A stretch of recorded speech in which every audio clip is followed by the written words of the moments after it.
And a very happy Monday to everybody. Again, it is going to be a very quiet forecast into the next several hours, but then we start to see the potential of some more problems heading our way. We'll talk more about the threat for thunderstorms coming up as we go into the next couple of days. Does not at this time, and here's the really good news, we're just not seeing anything in the way of severe weather coverage, so good news on that. We will see the possibility of some thunderstorms. We'll talk about that as well. Stay tuned for more on that. I'm Chief Meteorologist Austen Onek. This is Weather Overtime from WDEF News 12, downtown Chattanooga, Tennessee. Welcome to the show. Hope everybody had a great weekend and hopefully a relaxing one out there. We'll talk about the forecast coming up here in just a little bit. We also have some breezy conditions to talk about, and again, the potential of some thunderstorms out there. We'll talk about that in just a little while. Back when I worked on the other side of the state of Tennessee, this gentleman, Mr. Trey Cool, did a very good job of sending in some amazing weather pictures out there from around Collierville into southeastern Shelby County on, again, the western side of Tennessee. And he's in our area this last couple of days. The view from one of my wife's favorite vacation spots, Cades Cove, into parts of the Great Smoky Mountains National Park. Thank you very much, Mr. Trey Cool from Collierville, for sending along a beautiful post-sunrise view there. If you've got pictures, again, please send them in to us at pictures@wdef.com. Would love to see more about what you're looking at out there. Drop into our Facebook, X, or Instagram pages, and again, would love to see what you're seeing. Temperatures today, just what is that, 15 degrees above normal, and came within 5 degrees of a record high temperature, very close to where we should be on the lows. 38 the normal, 40 degrees is where we should be, where we were today, and 10 degrees the record low that hasn't been broken since 1967. Nothing in the rain gauge for today. Quiet across the area tonight. I-24 traffic very light and moving along well downtown on the News 12 Studios camera, sponsored by Patriot Concrete. All of these cameras available on the EPB Fiber Optics WeatherCam network from 2475. Usually a pretty good scrum going toward 24 West with construction just on that side of the camera, but nothing really going on at this point. The Chattanooga Theater Center camera, sponsored by Speedy's Total Car Care. A little bit windier, the trees out there going back and forth, a lot of folks out and about. Still some very mild conditions, all things considered, for tonight, and not seeing too much of anything else in the way of any problems yet. Erlanger Hospital on the brand new refurbished Chattanooga Zoo Hug a Bunny camera. That's another neat event coming up at the Chattanooga Zoo relatively soon. Good visibility out toward 4th Street. And again, if you'd like to know more about Hug a Bunny, go to the Chattanooga Zoo social media pages or some of their other websites available there to find out what about the event. A little on the hazy side, we did have some fairly low amounts of quality air across the area. And as of right now, the air quality index just before 10 o'clock is 143. So the haze and the pollutants stacking up down toward the surface. So we have been looking at some pretty ugly air quality out there, thanks in part to the southerly winds, the wildfires that have been out that direction, and again, pollutants that stack up in portions of the atmosphere. From downtown, we again have a beautiful view. A lot of cloudy skies out there, not entirely clear for the Chinese space station flying overhead from earlier tonight. Looking back to the east over parts of downtown and showing again some quiet, dry conditions, brilliantly lit up, so not really too much of a visibility problem here. Traffic quiet, temperatures back into the mid-60s, so we do have again some fairly calm and dry conditions. Those southerly winds out of the south doing a good job of keeping the temperatures up for just a little bit. We're not showing any major problems from the interstate system either. From Cummings Road, I-24 westbound, looking back toward Chattanooga, and again, not showing too much to worry about here. From the area around 75 and 24, looking back toward Brainerd Road, going off to the northeast, traffic is moving along very nicely at this point in time. Temperatures across the area right at 10 o'clock, 50s and 60s, very much on the mild side. and the really cool air is going to be heading back our direction, but it's not anywhere close to us for just yet. But all that very cold air that you see back in the northern plain states, some of that is going to be heading our direction and will give us the potential of some much cooler conditions here relatively soon. We'll show you how much coming up here in just a little bit. Big picture is not showing a lot going on at this time. We do have, again, dry conditions, high pressure off the east coast, keeping the Gulf of Mexico quiet. We have a few clouds drifting on through, but that is about it. Well to our north and west, we have an area of low pressure scooting to the east, and then another area of a cold front dropping down from the northwest. The area of low pressure will be tracking mainly east-southeast. This cold front will be on the way as we get into the Tuesday-Wednesday time frame. But for right now, the chances of rain tomorrow morning, right about the time the kids hit the bus stop, could be a bit of an issue. And then more chances of light scattered showers for Tuesday afternoon, but widespread, not really seeing too much of a major concern there. More chances of rain through News 12 at 11 on Tuesday night, and then that front arrives by early Wednesday morning, so we might actually have some milder conditions, temperatures in the 60s ahead of that front coming on through. But notice what happens to our temperatures by the time the kids get home in the afternoon. We'll be back in the lower to mid 40s. Higher elevations could see some rain mixed with snow as the moisture begins to head on out of the picture. High pressure comes in, wrings out the atmosphere. Chilly, could even be some leftover snowflakes early Thursday morning, and then dry and cool for Thursday afternoon into Friday. Our next storm system arrives mainly back to the south and west, and that gets a little bit closer to us here by the time we work our way into around afternoon on Friday. That is where we start to see, again, the potential for some issues out there. Again, maybe some scattered showers or thunderstorms, but for right now, that is where we're going to be seeing the potential for more chances of rain than anything else. But we will watch this carefully. We do still have the possibility of some thunderstorms coming up again tomorrow. But for right now, tomorrow's severe weather threat does not hold anything for us here in the Tennessee River Valley. We do see, again, the best threat well back to our northwest. Now, two things to keep in mind. Number one, these maps are always changing, so this could be a bit of a surprise tomorrow. We still could see some severe weather is what I'm trying to say, but the main focus as of tonight in this number 2 point, this forecast, again, is several hours old. So the next one won't come up until about midnight or 1 o'clock in the morning our time. So if this is going to change and we could see some severe weather, we'll know about it late tonight, early tomorrow morning. But for right now, 10 o'clock Eastern time, it does not look to be a major threat. So that is good news in and of itself. We are going to see the possibility of some breezy conditions. This is not in effect for right now, but again, we have a wind advisory taking place well back to the west of Chattanooga and Hamilton County, and again for portions of southeastern Monroe County in the News 12 viewing area, a wind advisory there. These are issued for winds gusting upwards of 40 miles per hour. There's not a lot going on in the River Valley because this is mainly going to be higher elevations to where we see more wind way up top at the peaks and through the valleys of this area. The Tennessee River Valley in and of itself doesn't show too much for right now.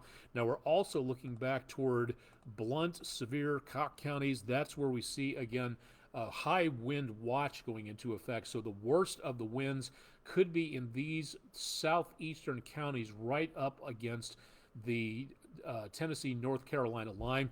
This, if it becomes a warning, is where we will expect the possibility of winds gusting 50 to 55 miles per hour plus. So up around Maryville, up around Pigeon Forge, Gatlinburg, south of Knoxville, Weirs Valley, Townsend, we could be seeing some fairly ugly conditions here when it comes to a lot of chop on the roadways. So please keep that in mind if you are going to be traveling. Winter weather does not appear to be a situation for us anytime soon, but again, we will keep our eyes on that to make certain. A lot of clouds at Island Cove Marina and Resort on Lake Chickamauga. We're seeing, again, no rainfall to report at this time. A lot to unpack here into the 7-day forecast. So let's show you a little bit more about what's going on at this point in time. Wanda J. Rush, your face looks pretty red. Are you wind or sun blistered? Well, that's what happens when you own a convertible and you have a first day in a long time of a very nice day going on. But other than that, yeah, just a little bit on there. Plus, my family tends to get a little bit on the ruddy side, so that does happen to those of us with Polish descent, and there's a lot of it on my dad's side of the family. All right, so for what we're looking for here, very breezy conditions from Tuesday through Thursday. There is a wind advisory going into an effect. It's not in effect yet, but it will be. And again, it'll go until Wednesday afternoon and evening. Very much on the mild side on the temperatures Tuesday and Wednesday. And then that front arrives as we go from Wednesday into early Thursday. The temperatures take a bit of a nosedive there as we see that very cool air spill in. Temperatures back in the lower to mid 50s. And then we bounce very nicely on the temperatures toward next week. Mid to upper 60s to about the lower 70s again with this brief downturn in the temperatures here. We also see again the chances of rain coming back on Friday after a brief respite on Thursday. The weekend looks excellent. Not a problem for right now. And then another chance of rain coming up as we go toward next Monday, the first Monday of March. So things don't look too totally terrible there. Now, what's this up here at the top? The seasons that you know, the astronomical seasons, and we're coming up on springtime in less than a month. That is astronomical spring. That'll come up when we go from winter into the shorter days of the year, going through the longer days of the year from winter into and around springtime. The time of meteorological seasons is a little bit different. To study the changeover in seasons in the months that include that turnover, which in this case will be March upcoming, it's best to have a good view of what happens throughout the entire changeover between last month and this month. So the 3 months that delineate meteorological spring start on March the 1st and they go until July the 1st. That includes the changeover from winter, astronomical winter, into astronomical spring. It's same thing applies for when spring becomes summer, summer becomes autumn, things like that. So this is a big turnover effect going on into the next couple of days. It marks the change in seasons, getting close to astronomical spring, but also studying. This is good for meteorologists, climatologists who can study the changeover in seasons within that time frame of the meteorological season change in that month. It really does help, and there's tons of information on the web if you'd like to look that up. But we are starting meteorological spring coming up this Friday, so something to take a look at there. May have never even seen anything about that before, but now's your chance to kind of explore kind of a neat little changeover in the seasons that you may not have known about. We'll talk more about that coming up as we go into the course of the next several days. This is a very big thing these days, and you might have heard about it, to where this is the changeover to Severe Weather Awareness Week in the state of Tennessee, which means if you're in Alabama, North Carolina, Georgia, you don't have to be in Tennessee per se to take part in this week. It's set aside by state government, by the National Weather Service, to bring information to the public on a daily basis regarding what to expect in this next season. Severe weather is not just tornadoes, hail, damaging winds.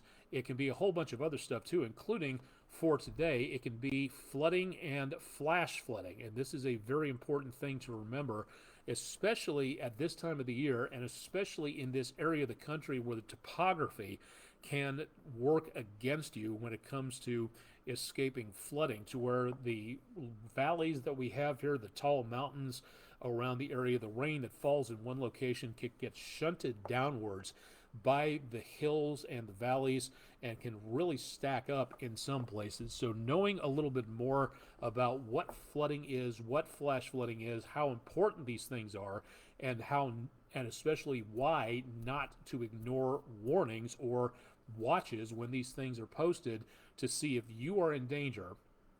I know a lot of people are going to get persnickety about this, but I say it anyway because it's an important thing.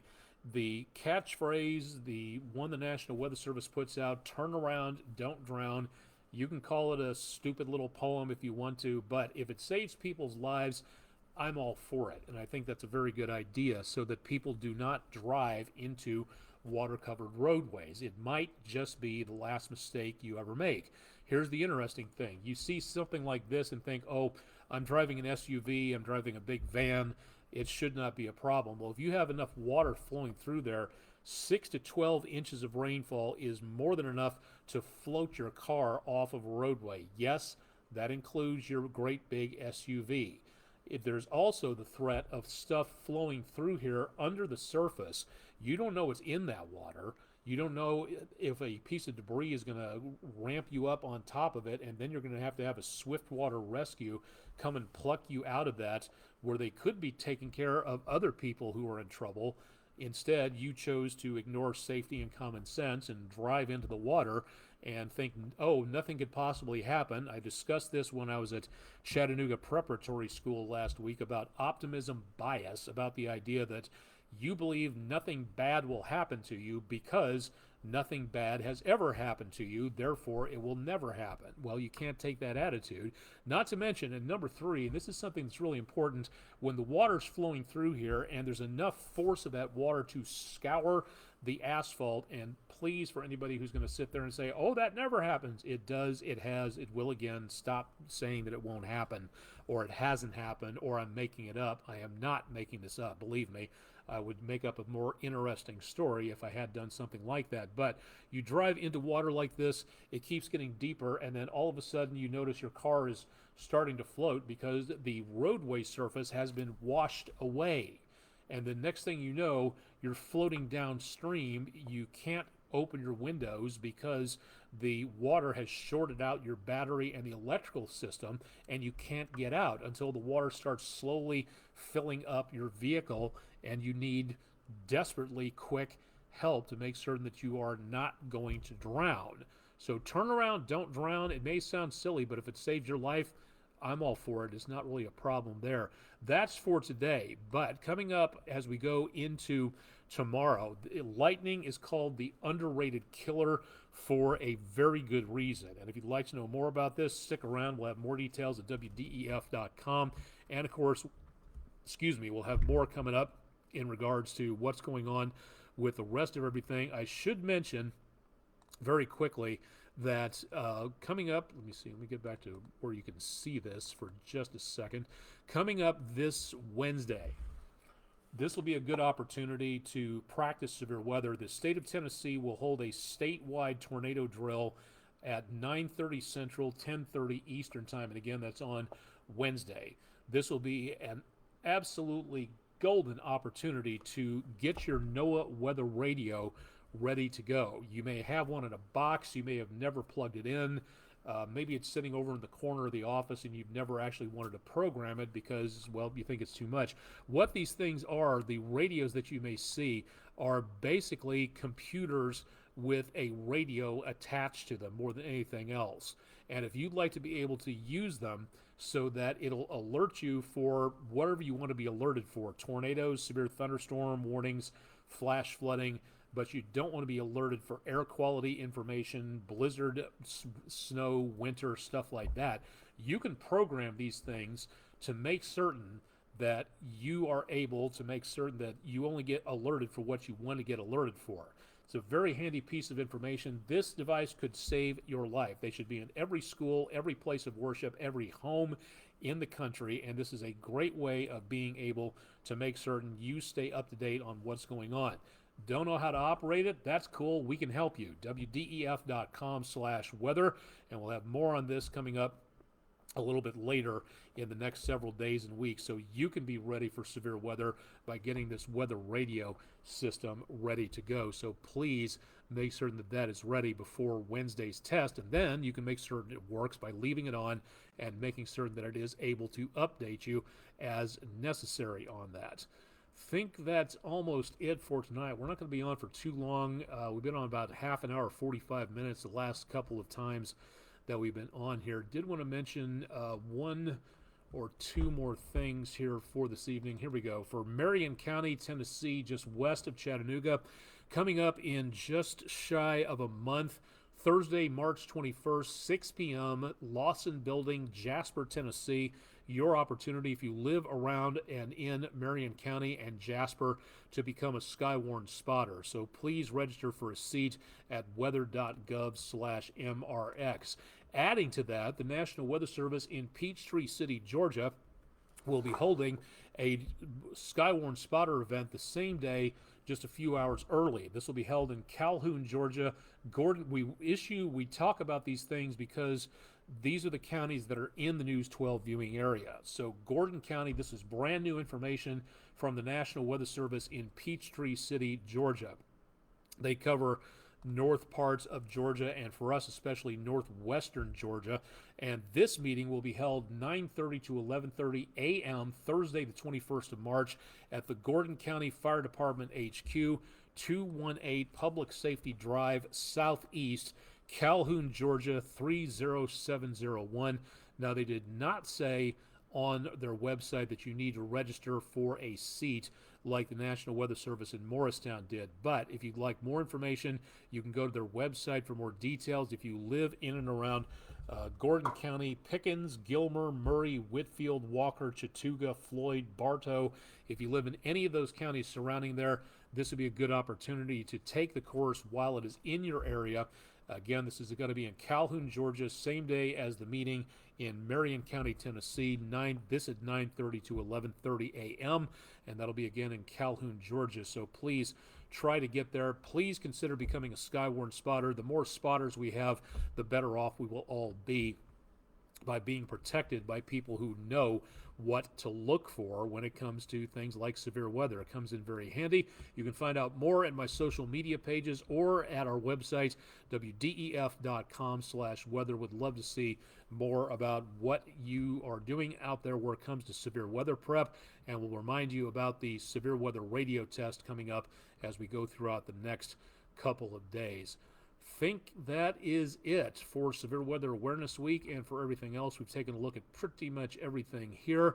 So definitely want to send you back again to regular programming. We'll be watching to see what goes on. Again, Chip Chapman will have your forecast bright and early coming up Tuesday morning at 5 a.m., so stay tuned for more there. And, of course, I'll be back with more details on your forecast coming up tomorrow evening, Tuesday evening, as we rapidly run out of February, so stay tuned for more on that. As always, repeats of Weather Overtime and a ton of other great weather information always available at wdef.com/weather. You can also watch us if you can't get to a TV set and want to watch us online. Go to wdef.com/weather and take a look at the website to watch the Watch Now segment on there. One more thing I want to throw in here real quick, and this is from Colin McCarthy of U.S. Stormwatch. I saw this earlier tonight and want to make certain everybody is paying attention to this. Now, this is still a lot ways out at this point, but this is a very unique forecast coming up. And again, with snowfall, a lot can change. We're still pretty far out, so the totals on this may drop a little bit, and a lot of the computer models get very overeager sometimes when they put the flow of how much moisture can change over to snow.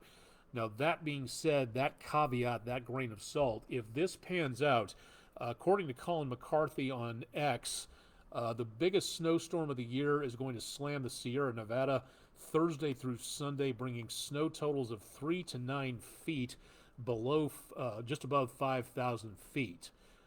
National Weather Service in that area of Sacramento is forecasting 91 inches of snow to fall near Donner Summit in just 48 hours' time.